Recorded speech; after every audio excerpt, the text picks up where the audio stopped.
il est important de définir les injustices climatiques. Ces injustices sont liées aux inégalités de contribution aux émissions de gaz à effet de serre et au changement climatique, comparées aux conséquences de ce changement climatique, à ses répercussions dans les différents territoires et sur les différentes populations.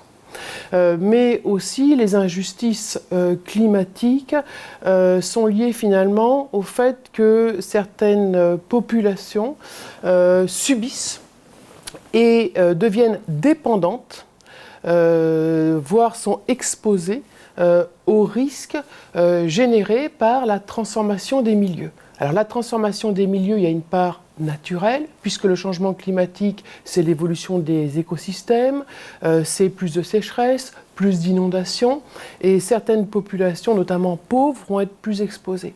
Mais le changement climatique, il faut le rapporter aussi aux trajectoires de long terme.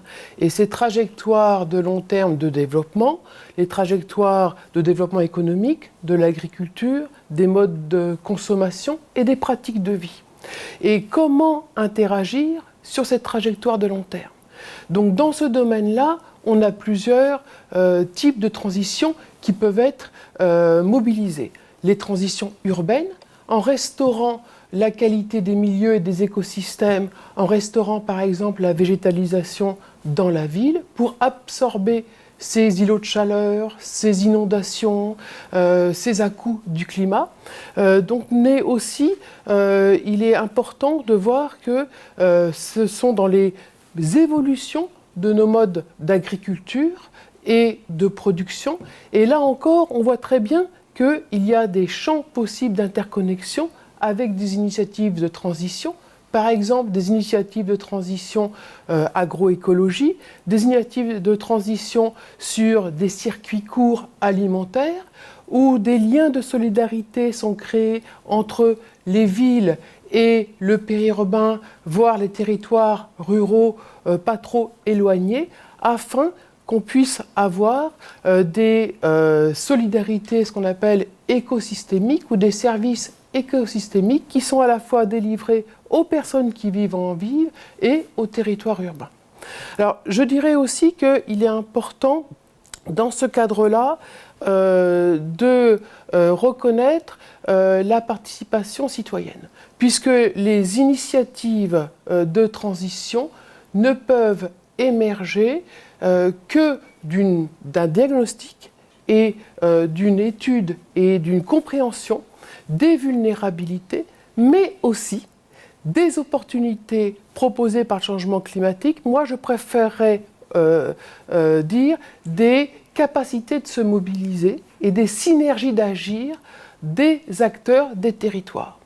Et si les acteurs, par exemple, des territoires urbains, ou ceux qui font la ville, ceux qui sont aux commandes, si l'on peut dire, des politiques d'urbanisme, peuvent s'ouvrir davantage aux pratiques de vie et co-construire des futurs souhaitables urbains avec les habitants.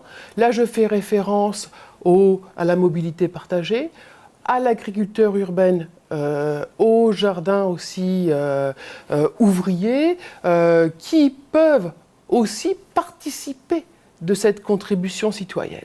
Alors vous me direz, dans tous les cas, ce sont des initiatives segmentées qui concernent un petit nombre d'initiés ou d'associations locales ou d'ONG.